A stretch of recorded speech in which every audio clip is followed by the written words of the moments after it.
ขอสัพพะมงคลจงเกิดแก่ท่านทั้งหลาย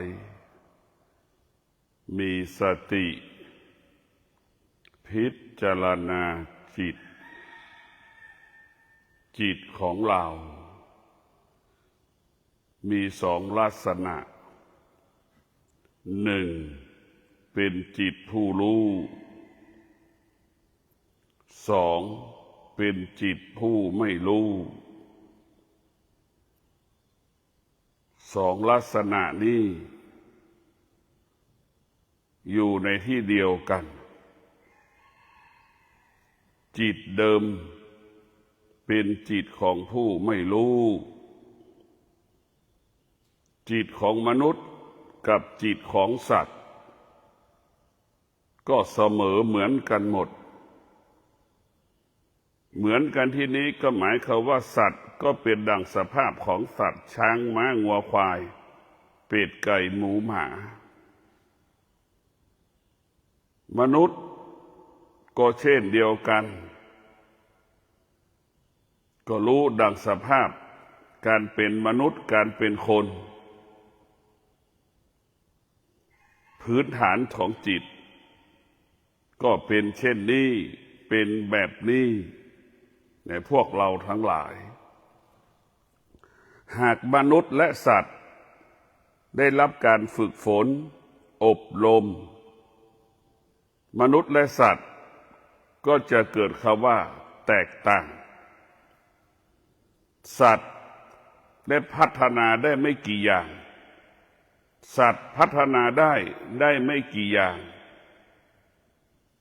มนุษย์พัฒนาได้ทุกๆอย่าง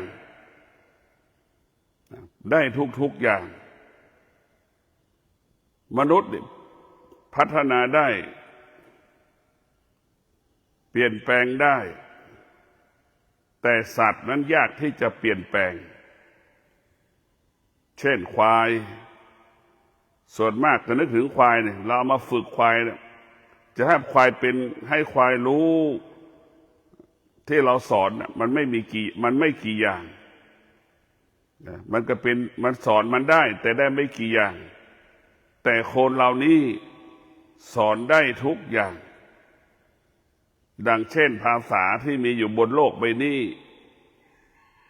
บางคนก็ได้ทุกภาษาที่มีอยู่บนโลกใบนี้เรียนรู้ได้ทุกภาษาจิตผู้รู้กับจิตของผู้ไม่รู้ย่อมแตกต่างกันพวกเราทั้งหลายจิตผู้รู้ก็เปรียบเสมือนแม่นั้นจะเป็นผู้มีความอดทนแม่เป็นผู้ที่มีความอดทน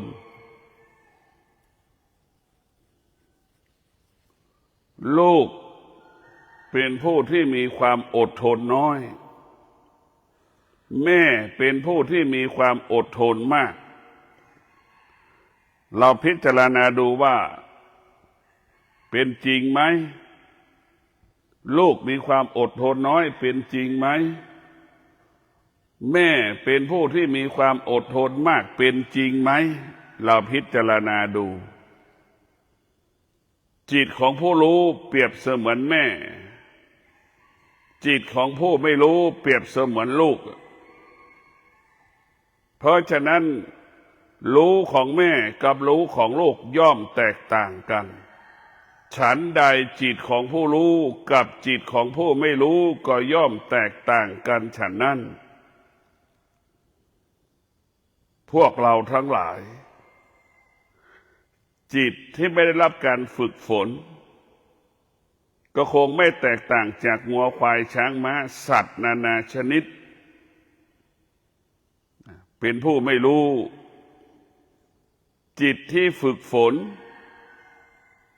จิตที่ฝึกฝนจะเป็นจิตของผู้รู้ดังแม่และพ่อเป็นผู้รู้แบบนั้นแหละสร้างบ้านให้ลูกอยู่หาอาหารให้ลูกกินซื้อเสื้อผ้าปกป้องคุ้มครองรักษา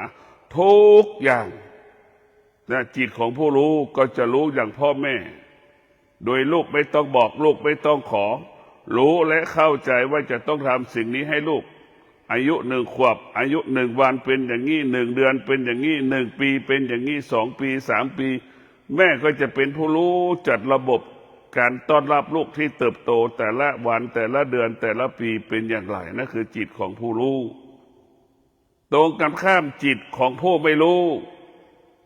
มันก็เหมือนทารกแรกเกิดไม่รู้ว่าพ่อไม่รู้ว่าแม่คือไม่รู้ตั้งแต่เกิดจิตของผู้ไม่รู้เลยเห็นไหมเหมือนเด็กพอเติบโตเติบใหญ่อายุ20 30 60จิตเป็นผู้ไม่รู้ลูกเป็นผู้ไม่รู้เห็นไหม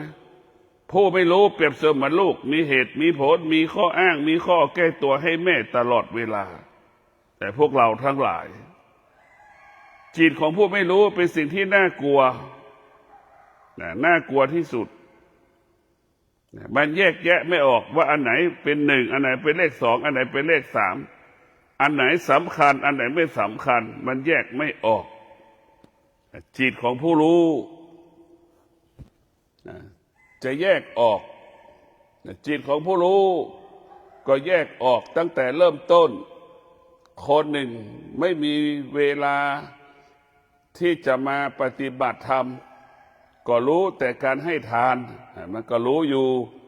รู้การให้ทานรู้การรักษาศีลพอมาอีกกลุ่มหนึ่งก็รู้อยู่ก็มาปฏิบัติธรรมสละละการปฏิบัติธรรมก็เลิกอีกเริ่มใช้พลังใช้ความสามารถที่จะควบคุมออกจากบ้านมานอนวัดจะเคยสะดวกสบายกับไม่สะดวกสบายเห็นไหมจิตพวกเราทั้งหลายจิตของผู้รู้นี่มันก็จะรู้แต่เรื่องอยู่ที่ไหนมันก็จะทำอยู่เช่นจิตผู้รู้เริ่มต้นตั้งแต่การให้ทานการช่วยเหลือคนอื่นการช่วยเหลือผู้ตกทุกข์ได้ยากการช่วยเหลือสัตว์ที่มันลำบากประสบปัญหาคนที่ลำบากประสบปัญหานี่คือเป็นการรู้เรื่องความดีจิตผู้รู้อยู่แต่รู้ยังไม่มากมันก็ค่อยสะสมกลายเป็นผู้รู้อีกระดับหนึ่งก็คือมานอนวัดมานอนวัด1 วัน3 วัน7 วันเนี่ยโดยอีกผู้คนหนึ่งจิตผู้รู้ก็คือมานอนวัด3 เดือน15 วันหรือ1 เดือนมันก็จะรู้เรื่อยกับจิตที่ไม่รู้นี่พวกเราทั้งหลายจิตเป็นผู้ไม่รู้ก็เหมือนลูกให้ความสำคัญเพื่อนเหนือกว่าพ่อแม่ตนเองจิตของผู้ไม่รู้เห็นไหมสนใจเพื่อนมีเวลาให้เพื่อนมากกว่ามีเวลาให้พ่อแม่ตนเองเห็นไหมเนี่ยจิตของผู้ไม่รู้มีเวลาให้เพื่อนทุกอย่างเป็นผู้รับใช้ให้เป็นผู้รับใช้เพื่อนเป็นผู้ดูแลเพื่อนแต่ไม่เคยดูแลพ่อแม่เห็นไหมจิตของผู้ไม่รู้มันก็ไปรู้เรื่องอื่นๆมันรู้เรื่องความไม่เป็นจริงจิตของผู้ไม่รู้คือรู้เรื่องความไม่เป็นจริงรู้ความไม่เป็นจริงหาข้าวให้เพื่อนกินหาข้าวให้เพื่อนกินหาของให้เพื่อนกินอันนี้แหละว่าจิตของผู้ไม่รู้ตรงกันข้ามจิตของผู้รู้จิตของผู้รู้ก็คือลูกคนไหนที่เป็นผู้รู้ก็จะเห็นแม่เป็นใหญ่เห็นพ่อเป็นใหญ่ใส่ใจดูแลพ่อและแม่ยิ่งกว่าบุคคลอื่นๆพ่อแม่ต้องอยู่เหนือคนอื่นๆจิตผู้รู้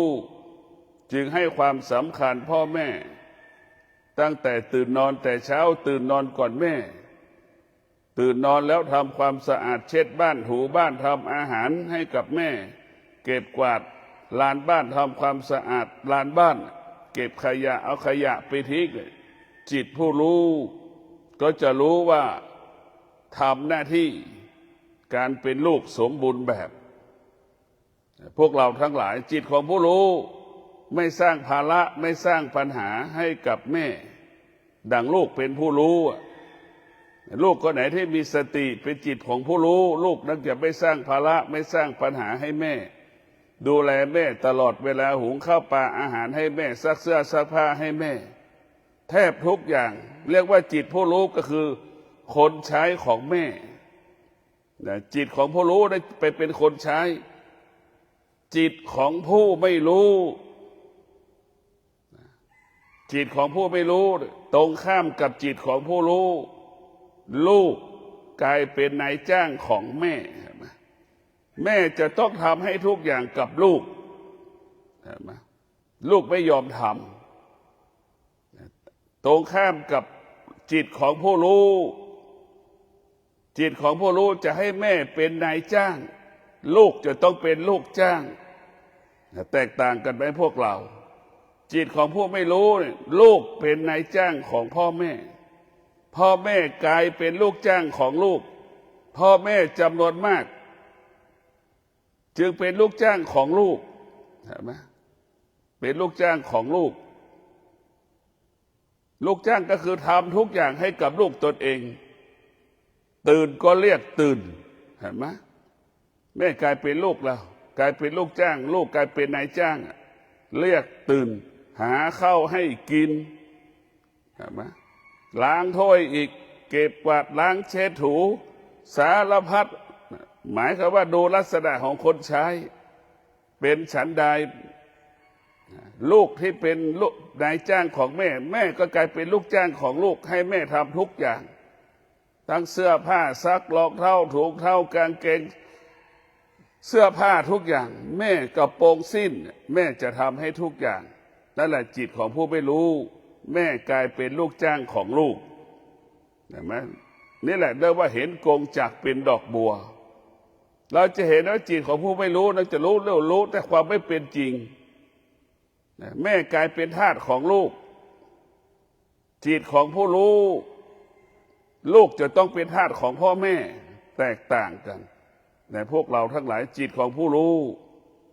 จะต้องแตกต่างกันพวกเราต้องพิจารณา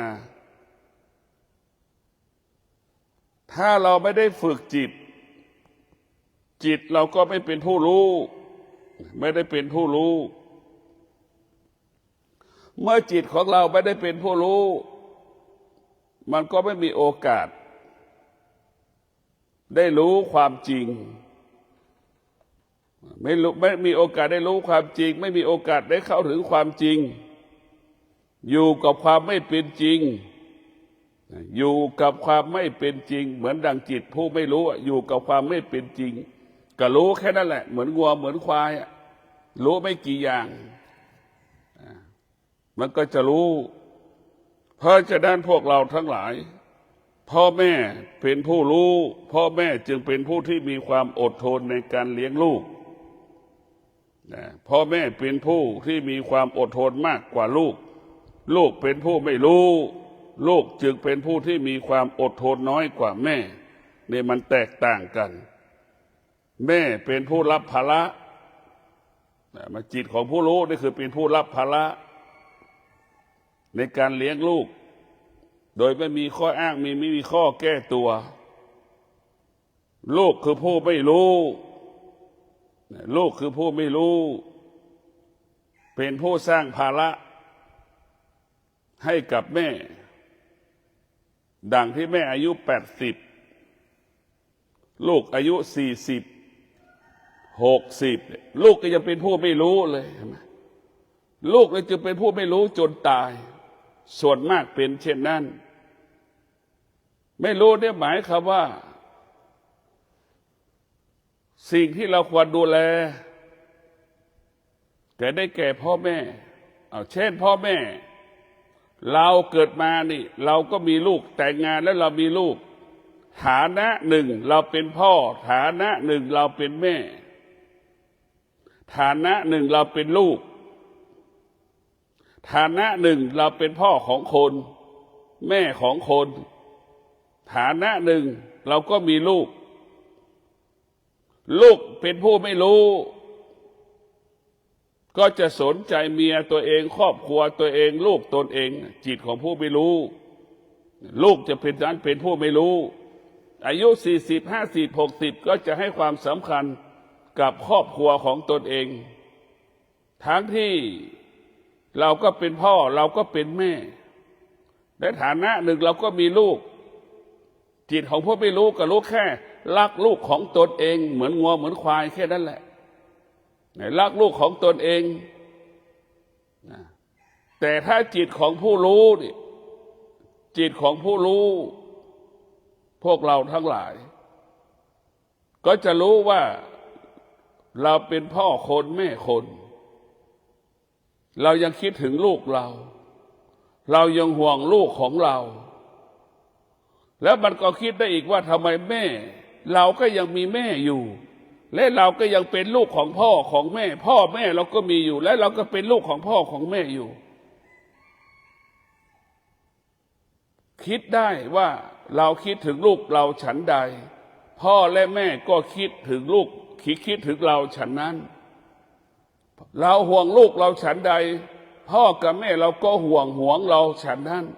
เพราะฉะนั้นเราจะต้องไปมาหาสู่พ่อแม่ตลอดเวลาเราดูแลลูกเราฉันใดเราดูแลสามีภรรยาเราฉันใดเราจะต้องดูแลพ่อแม่เราฉันนั้นจิตผู้รู้จะเป็นแบบนี้ส่วนจิตของผู้ไม่รู้นั้นเห็นแต่เมียตัวเองเห็นแต่สามีตัวเองเห็นแต่ลูกตัวเองไม่เห็นพ่อไม่เห็นแม่ตัวเองคิดไม่ได้คิดไม่ออกคิดไม่เป็นทำไม่เป็นคิดไม่ได้หมายความว่าไม่ได้คิดถึงแม่เลยทางที่เราก็เป็นแม่อยู่ขนาดเดียวกันเราก็ยังมีแม่อยู่เรายังคิดไม่ได้ทางที่เราเป็นแม่อยู่และเราก็มีลูกอยู่เราความมัวแต่คิดถึงลูกตนเองทางที่เรามีลูกอยู่และเราทั้งที่เราก็เป็นลูกอยู่ลูกคืออะไรเราเป็นลูกของแม่แม่เราก็มีอยู่แต่จิตของผู้ไม่รู้คิดไม่ได้แม่เราก็มีอยู่แต่เราไม่รู้ค่าของพ่อแม่ไม่เคยทำอะไรของพ่อแม่รู้แต่ทำไม่ได้จิตของผู้ไม่รู้คิดได้พูดได้ทำไม่ได้นั่นคือจิตของผู้ไม่รู้ดังลูกส่วนมากก็เป็นเช่นนั้นรู้แต่ทำไม่ได้สละไม่ได้แม่เราก็เป็นจิตของผู้ไม่รู้และเราก็เป็นลูกของแม่อยู่คิดไม่ได้คิดได้อยู่แต่ว่าคิดถึงลูกตัวเองปกป้องลูกตัวเองห่วงลูกตัวเองห่วงสามีห่วงภรรยาห่วงสามีภรรยาของตัวเองรู้ได้แค่นั้นนะที่จะเลี้ยงสามีภรรยาครอบครัวของตัวเองไม่เคยคิดจะเลี้ยงพ่อไม่คิดจะเลี้ยงแม่ไม่เคยเผื่อแผ่เพราะไม่เคยเผื่อแผ่หรือแม้เผื่อแผ่ก็น้อยนิดนี่แหละคือจิตของผู้ไม่รู้เนี่ยก็เราพิจารณาดูคนอายุ60ก็ยังคิดไม่ได้แม่อายุ90เนี่ยอายุ80อย่างเงี้ยลูกก็ยังคิดไม่ได้ขนาดแก่แล้วยังโง่คิดไม่ได้นึกดูนี่เราก็เป็นพ่อปล่อยคิดถึงแต่ลูกแต่เราคิดว่าแม่เราเป็นพ่อทำไมเราไม่คิดถึงแม่ล่ะแม่ก็ต้องคิดถึงเราแบบเราคิดถึงลูกพ่อคิดถึงลูกฉันใดแม่ก็คิดถึงลูกฉันนั้นแหละอันนี้แหละจิตของผู้รู้คิดแบบนี้แต่อันนี้คิดไม่ได้เห็นแก่ตัวจิตของผู้รู้ได้เห็นแก่ตัวเห็นแก่ตัวมากที่สุดจิตของผู้รู้สละไม่ได้สลัดไม่ได้จิตของผู้รู้ในสลัดได้จิตของผู้รู้สร้างความสมดุลดังแม่ค้าหาบของเล่ขายเห็นไหมจิตของผู้รู้นี่มันจะเกิดความเป็นธรรมมันจะให้ความเป็นธรรมดังแม่ค้าหาบของเล่ขายข้างหน้า20 กิโลข้างหลัง20 กิโลเห็นไหมมันหาบข้างหน้าคือพ่อแม่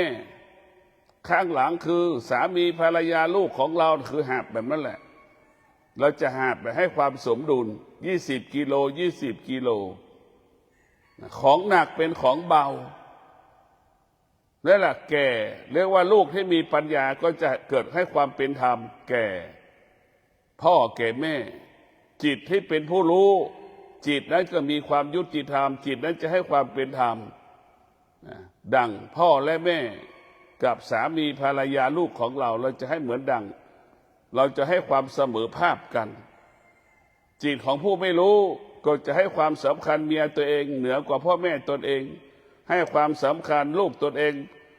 ภรรยาตนเองลูกตนเองเหนือกว่าพ่อแม่ตนเองอันนี้คือจิตของผู้ไม่รู้เพราะมันสิ่งที่น่ากลัวที่สุดพวกเราทั้งหลายจิตของผู้ไม่รู้เป็นสิ่งที่น่ากลัวนะมันก็ไม่แตกต่างจากสัตว์ไม่แตกต่างกันเลยจิตของผู้รู้นี่ก็เหมือนสัตว์แสนรู้นะเห็นไหมสัตว์แสนรู้เป็นเช่นนั้นแหละจิตของผู้ไม่รู้ก็เหมือนสุนัขจรจัดมันต่างกันไหมแล้วต่างกันเพราะฉะนั้นพวกเราทั้งหลายเรามาพิจารณาจิตเป็นผู้รู้นี่จิตก็จะออกห่างจากสิ่งที่เป็นอธรรมออกห่างจากสิ่งที่เป็นอกุศลไม่อยู่กับสิ่งที่เป็นอธรรมไม่อยู่กับสิ่งที่เป็นอกุศลไม่ทำสิ่งที่เป็นอธรรมไม่ทำกับสิ่งที่เป็นอกุศลในจิตของผู้รู้จะอยู่ห่างอยู่ไกลอยู่เหนือสิ่งที่เป็นอธรรมสิ่งที่เป็นอกุศลส่วนจิตที่เป็นผู้ไม่รู้อยู่ห่างธรรมะอยู่ห่างความดีอยู่ห่างความดีไม่ทำความดีเห็นว่าจิตของผู้ไม่รู้ก็อยู่กับสิ่งที่เป็นอธรรมสิ่งที่เป็นอกุศลคิดได้แค่สิ่งที่เป็นอธรรมคิดได้สิ่งที่เป็นอกุศลทำได้สิ่งที่เป็นอธรรมทำได้สิ่งที่เป็นอกุศลจิตที่เป็นอธรรมจิตที่เป็นผู้ไม่รู้จะทำได้สิ่งที่เป็นอธรรมสิ่งที่เป็นอกุศลทั้งสิ้นพวกเราทั้งหลายเราจะฝึกจิตให้จิตเราเป็นผู้รู้ได้อย่างไรเนี่ย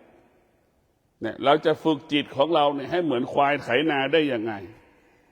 เราจะฝึกจิตของเราเหมือนสุนัขแสนรู้ได้ยังไง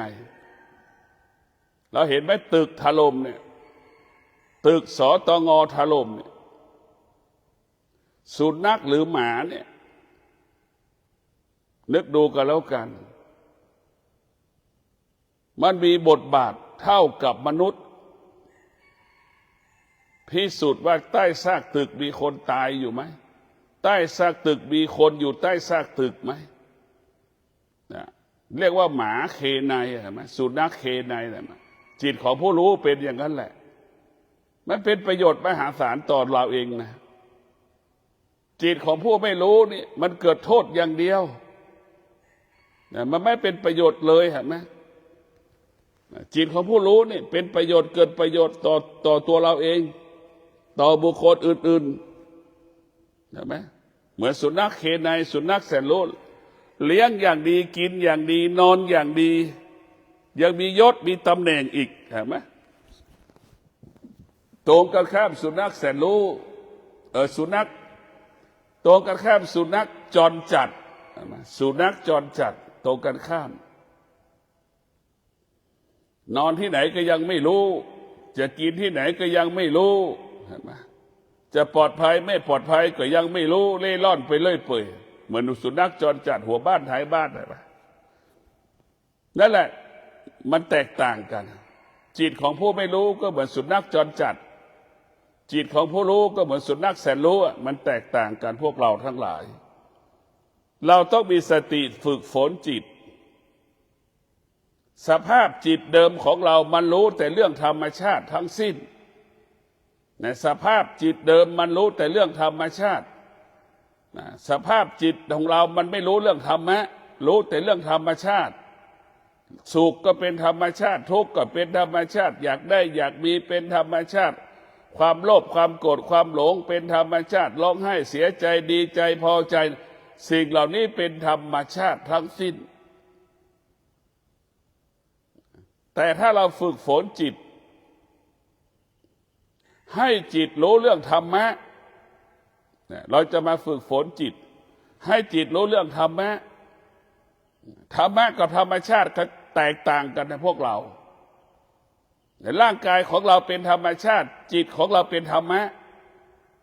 ร่างกายเปรียบเสมือนธรรมชาติจิตของเราเปรียบเสมือนธรรมะธรรมะก็คือสติ ธรรมะก็คือสติธรรมะคือสติสติจึงเป็นผู้ฝึกฝนจิตเห็นไหมจิตเราเนี่ยคือเปรียบเสมือนจิตของเราเนี่ยเปรียบเสมือนกายเราจะต้องฝึกจิตฝึกกายสติฝึกฝนจิตสติอบรมจิตเห็นไหมสตินั่นคือธรรมะธรรมะจะอยู่เหนือกายอยู่เหนือจิตเราจะต้องใช้ธรรมะคือสติในตัวสติจะต้องบอกให้มันอดทนอดทนอดทนเรียกว่าสติควบคุมจิตสติควบคุมกายกายมันก็ส่วนหนึ่งในพวกเราทั้งหลายจิตเราก็ส่วนหนึ่งนะมันคนละส่วนจิตเราเปรียบเสมือนตัวของเรากายของเราเปรียบเหมือนสามีอ่ะมันคนละส่วนจิตเราก็เปรียบเสมือนเรากายเราก็เปรียบเสมือนลูกของเรามันคนละส่วนมันคนละส่วนเราต้องฝึกจิตเหมือนกายกับจิตที่มันรู้กันมันเข้าใจกันมันอยู่ร่วมกันได้อย่างมีความสุขเหมือนสามีภรรยามีความเข้าใจกันอยู่จนแก่เฒ่าชราเห็นไหมนั่นแหละคือจิตกับกายก็เป็นเช่นนั้นกายคือสามีจิตคือภรรยาแต่ถ้าเราเอากายกับจิตฝึกกายฝึกจิตให้จิตกับกายรู้กันเข้าใจกันให้รู้ว่าจิตอาศัยกายให้รู้ว่ากายอาศัยจิตดังสามีภรรยาอาศัยซึ่งกันและกันนั่นแหละเหมือนลูกอาศัยพ่อแม่นั่นแหละนั่นให้คิดเป็นอย่างนั้นจิตเราจะต้องมานั่งฝึกถ้าเราฝึกจิตแล้วมันจะเป็นประโยชน์มหาศาลในพวกเราทั้งหลายถ้าเรามาดูนี่สามีภรรยามันอยู่ร่วมกันได้อย่างไรล่ะนึกดูแล้วก็ลูกอยู่กับร่วมกับพ่อแม่ได้อย่างไรเราต้องดูพิจารณาเนี่ยกายเปรียบเสมือนสามีและลูกจิตเราคือเป็นจิตของเราเนี่ยมันเป็นของเราเนี่ยเราเอากายมาอยู่กับจิตเหมือนเราไปอาศัยสามีไปอาศัยลูกหรือลูกมาอาศัยพ่ออาศัยแม่นะกายกับจิตจะเป็นเช่นนั้นอาศัยกันทีนี้กายก็เป็นส่วนหนึ่งจิตก็เป็นส่วนหนึ่งกายเป็นสิ่งที่ไม่รู้กายก็เปรียบเสมือนท่อนไม้กายเราก็เปรียบเสมือนก้อนหินกายของเราก็เปรียบเสมือนก้อนดินกายของเราก็เป็นเช่นนั้นมันไม่รู้ใดๆทั้งสิ้นกายของเราเป็นก้อนหินก้อนดินจิตของเราเนี่ยแหละพวกเราทั้งหลายจิตของเรานี่เปรียบเสมือนเชื้อโรคเชื้อไวรัสจิตของเราไม่เป็นอย่างนั้นทุกพวกมันแปรสภาพตลอดเวลามันสิ่งที่น่ากลัวนะมันแปรสภาพตลอดจิตที่ไม่ได้ฝึกฝนสภาพจิตเดิมของเราเนี่ยเหมือนเชื้อโรคเหมือนไวรัสเหมือนคนบ้าจิตเราเป็นเช่นนั้นจิตของผู้ไม่รู้เป็นเช่นนี้กายของเราเนี่ยเหมือนคนตายไม่รู้อะไรสักอย่างท่อนไม้ก็ไม่รู้สึกใดๆก้อนหินก็ไม่รู้สึกใดๆแผ่นดินที่เราเหยียบย่ำก็ไม่รู้สึกอะไรเห็นไหมนะกายของเราเป็นเช่นนั้นส่วนจิตนั้นเปรียบเสมือนเชื้อไวรัสเชื้อไวรัสเชื้อโรคหรือคนบ้ามันเป็นอย่างนั้นแหละมันแพร่เชื้อไปเลยความคิดไม่มีวันจบสิ้นเราจะต้องมาฝึกจิตมาฝึกกายเราจะต้องให้กายกับจิตอยู่ร่วมกันได้ดังที่ได้กล่าวแล้วว่ากายของเราก็คือควานช้างจิตของเราก็คือกายของเราคือกายของเราคือช้างขอโทษท่านทั้งหลายกายของเราเปรียบเสมือนช้างจิตของเราเหมือนควานช้างเห็นไหมเราฝึกกายฝึกจิตให้กายรู้จิตให้จิตรู้กายด่างควานช้างฝึกช้างด่างควานช้างเลี้ยงช้างช้างกับควานช้างจึงรู้กันเข้าใจกันยามใดควานช้างเดินเข้าหาช้างช้างก็ต้อนรับควานช้างเพราะจิตช้างมันก็รู้ เข้าไหมกายมันก็รู้จิตมันก็รู้มันสัมผัสกันได้เมื่อยามใดควานช้างขึ้นคอช้างช้างก็ต้อนรับควานช้างนั่นแหละพวกเราทั้งหลายเราจะต้องฝึกกายของเราเหมือนช้างจิตของเราเหมือนควานช้างรวมกันเป็นหนึ่งทั้งกายทั้งจิตรวมกันเป็นหนึ่งอาศัยกันซึ่งกันและกันพึ่งพากันซึ่งกันและกันเหมือนด่างควานช้างเอาช้างไปลากจูงเพื่อจะได้เงินมาเลี้ยงชีพเลี้ยงครอบครัวนะพึ่งพาอาศัยกันกายเราก็เป็นเช่นนั้นแหละพึ่งจิตจิตก็พึ่งกายกายก็พึ่งจิตเพราะฉะนั้นพวกเราทั้งหลายต้องพิจารณาว่าจะให้กายกับจิตอยู่ร่วมกันได้อย่างไรมันใครดับจิตมันก็ต้องฝึกก็เหมือนสามีภรรยาอยู่ร่วมกันนะต้องอดทนเป็นอย่างนั้นแหละเหมือนเดียวกันทุกอย่างเราอยู่กับสามีอดทนฉันใดอยู่กับภรรยาเราอดทนฉันใดเรามีลูกอดทนต่อการเลี้ยงลูกฉันใดการฝึกจิตเราก็อดทนเช่นนั้นแหละจนถึงที่สุดจิตเราก็เป็นจิตของผู้รู้ที่สุดเราอดทนในการฝึกช้างช้างก็เป็นช้างแสนรู้เป็นเช่นนั้นพวกเราทั้งหลายการธรรมะก็จึงเป็นผู้ธรรมะก็หมายถึงสติเป็นผู้ควบคุมจิตเป็นผู้ควบคุมกายจิตของเราเปรียบเสมือนเด็กเลี้ยงแกะกายของเราเหมือนแกะเห็นไหมมันจิตมันจะไปต้อนเห็นไหมเราดูกันแล้วกันแกะออกจากคอก100 ตัวพอข้ามมาแกะก็เข้าคอก100 ตัวนั่นแหละจิตเราเปรียบเสมือนเด็กเลี้ยงแกะกายเราเหมือนแกะฝึกมันดูแลมันอย่างนั้นแหละเหมือนเด็กเลี้ยงแกะดูแลแกะเห็นไหมมันจะต้องอาศัยกันแบบนั้นแหละถ้าเด็กไม่เลี้ยงแกะเด็กก็ไม่มีข้าวกินไม่มีเงินใช้ไม่มีเงินเลี้ยงให้พ่อให้แม่เห็นไหมนี่แหละคือกายกับจิตต้องอาศัยซึ่งกันและกันในพวกเราทั้งหลายกายกับจิตเป็นค่อยทีถ้อยอาศัยกันเราจะต้องให้จิตเราเป็นผู้รู้กายของเราเป็นผู้รู้ดังควานช้างกับช้างดังจ็อกกี้ขึ้นหลังม้าก็รู้นั่นแหละให้ม้าก็รู้ดังแกะรู้ถึงเวลาข้ามแล้วคนเลี้ยงแกะก็จะต้อนแกะก็จะอยู่กันเป็นฝูงมันรู้ว่าอยู่กันเป็นฝูงหมาป่ากินไม่ได้แกะมันจะเป็นอย่างนั้นมันรู้อยู่มันจะอยู่กันเป็นฝูงอยู่กันเป็นฝูงกินกันเป็นฝูงเบียดกันป้องกันไม่ให้หมาป่ามากินคนเลี้ยงแกะก็รู้หมาป่ามากินก็นั่งเฝ้าดูแกะอย่างดีไม่ขาดสติเลยแกะก็ไม่ถูกหมาป่ากินเช่นเดียวกับพวกเราทั้งหลายจิตของเรากายของเราได้รับการฝึกฝนอบรมกายจะเป็นผู้รู้จิตก็เป็นผู้รู้รู้เหมือนกัน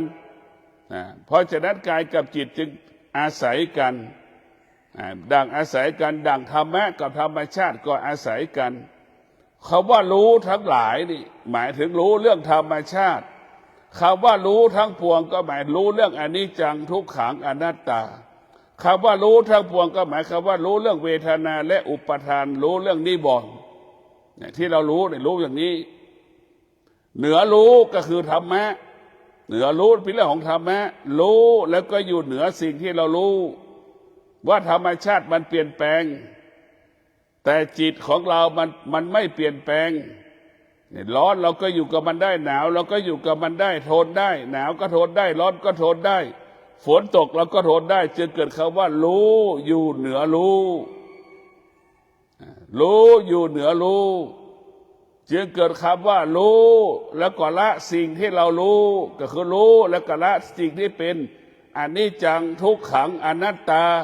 สิ่งที่เป็นเวทนาและอุปทานนิวรณ์เรารู้แล้วก็ละมันหรือรู้แล้วเราก็ดับมันเหมือนเรารู้ว่าขยะมันเต็มถังแล้วก็ขยะไปทิ้ง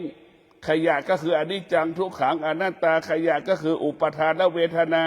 นิวรณ์เราก็เอาไปทิ้งไปเผาเสียนั่นแหละคือเรารู้เราก็เอาไปทิ้งพวกเราทั้งหลายรู้ก็รู้เรื่องอนิจจังทุกขังอนัตตารู้เรื่องเวทนาอุปทานและนิวรณ์เราก็ไม่ต้องตามรู้อีกเราไม่ต้องไปตามรู้มัน เมื่อเราไม่ตามรู้สิ่งที่เรารู้ก็ไม่เป็นประโยชน์ไม่เกิดประโยชน์ไม่มีค่าไม่มีความหมายใดๆไม่มีประโยชน์ไม่เกิดประโยชน์ใดๆพวกเราทั้งหลายเพราะฉะนั้นเราต้องฝึกจิตของเราให้จิตเป็นจิตของผู้รู้ว่าสิ่งที่เราต้องดูแลได้แก่พ่อและแม่ของเราดูแลพ่อแม่เราฉันใดเราจะต้องดูแลสามีภรรยาลูกของเราฉันนั้นเราดูแลสามีภรรยาลูกเราดีฉันใดเราต้องดูแลพ่อแม่ของเราดีฉันนั่นแหละนี่แหละจิตของผู้รู้มันจะให้ความยุติธรรมเกิดความเป็นธรรมจิตที่ไม่รู้จิตเป็นผู้ไม่รู้มันไม่ให้ความเป็นธรรมแก่พ่อแม่เห็นแก่ตัวดูแลสามีตัวเองดูแลภรรยาตนเองนะเห็นไหมดูแลลูกตัวเองดีกว่าพ่อแม่ตนเองเป็นหมื่นเท่าแสนเท่าเห็นไหมนั่นจิตของผู้ไม่รู้นะเกิดมาไม่เคยพัฒนาจิตนะเป็นแค่นั้นแหละจะจบด็อกเตอร์ก็เป็นเช่นนี้จะเป็นหมอก็เป็นเช่นนี้ถ้าเป็นผู้ไม่รู้ก็จะเห็นแก่ตัวเป็นคนที่เห็นแก่ตัวเป็นคนที่ไม่มีความยุติธรรมเห็นแก่ตัวเองเห็นแก่ครอบครัวตัวเองแต่ไม่เห็นพ่อตัวเองไม่เห็นแม่ตัวเองปล่อยให้แม่ตัวเองทุกข์ลำบากยากจนอยู่อดอยากลำบากหากินเองตรงกันข้ามเราหาเงินให้ลูกให้เมียใช้หาข้าวปลาอาหารให้ลูกสามีภรรยาเรากินแต่พ่อแม่เราไม่เคยหาข้าวปลาอาหารให้พ่อแม่กินเลยเห็นไหมมันยุติธรรมไหมมันไม่ยุติธรรมที่มันไม่ยุติธรรมเพราะมันจิตของผู้ไม่รู้จิตของผู้ไม่รู้จึงเป็นเช่นนี้จึงเป็นแบบนี้ในพวกเราทั้งหลายจิตของผู้ไม่รู้จึงเป็นแบบนี้เป็นอย่างนี้เพราะฉะนั้นเราต้องมาฝึกจิตให้จิตเป็นผู้รู้เมื่อจิตเป็นผู้รู้มันก็จะมีความยุติธรรมให้ความเป็นธรรมสิ่งที่สำคัญต่อชีวิตของเราก็คือพ่อแม่สิ่งที่เรามีอยู่ทุกวันได้พ่อแม่พ่อกับแม่นะทำให้เรามีทุกวันนี้พ่อแม่ให้ชีวิตเรามาเนี่ยเราจึงมีเมียแสนดีอย่างเงี้ยกับนักคิดอย่างนี้ถึงมีลูกแสนดีอย่างนี้จึงมีทรัพย์มีสมบัติแบบนี้เนี่ยเมื่อเราคิดได้อย่างนี้เราจะต้องดูแลพ่อแม่มันก็จะบอกว่าเราดูแลสามีเราภรรยาเราลูกเราดีฉันใดเราก็ต้องดูแลพ่อแม่ดีฉันนั่นแหละนี่แหละคือลูกที่มีลูกเป็นผู้รู้ลูกที่มีธรรมะก็จะให้ความเป็นธรรมแก่พ่อแม่ตนเองให้ความเป็นธรรมแก่ครอบครัวตัวเองแต่ทุกวันนี้จิตส่วนมากมันเป็นผู้ไม่รู้ปล่อยปะละเลยแม่อยู่ข้างหลังให้แม่แก่ๆหากินเองให้แม่แก่ๆหากินเองให้แม่แก่ๆไปยืมเงินคนข้างบ้านมาซื้ออาหารให้กินปล่อยให้แม่แก่ๆขอคนข้างบ้านพาไปหาหมอเห็นไหมอันนี้แหละลูกที่มันไม่เป็นผู้ไม่รู้มันจึงไปสร้างภาระบอกจิตที่ไม่รู้ไปสร้างภาระสร้างปัญหาให้กับคนรอบข้างนะลูกไม่มีเวลาไม่มาหาพ่อหาแม่เวลาเจ็บป่วยคนรอบข้างแม่ก็จะเป็นต้องขอคนรอบๆข้างไปส่งไปหาหมอเห็นไหมส่วนจิตของผู้รู้ลูกเป็นจิตของผู้รู้ก็จะรู้เลยแม่จะไปหาหมอไหมลูกจะต้องถามแม่หมอนัดแม่เมื่อไหร่อย่างเงี้ยเห็นไหมมันก็จะมาจัดการเลยพาแม่ไปหาหมอเห็นไหมมันแตกต่างกันนะแต่พวกเราทั้งหลายจิตของผู้รู้กับจิตของผู้ไม่รู้นี่ต่างจิตของผู้รู้นี่จะสร้างสรรค์จิตของผู้ไม่รู้นี่เบียดเบียนทำลายมันไม่ได้ดีมันไม่ได้งามเพราะฉะนั้นพวกเราทั้งหลายธรรมะของพระพุทธเจ้านี่บอกให้เรารู้ว่ากายก็ส่วนหนึ่งจิตก็ส่วนหนึ่งและที่สุดจะให้กายกับจิตอยู่ร่วมกันได้ยังไงนะ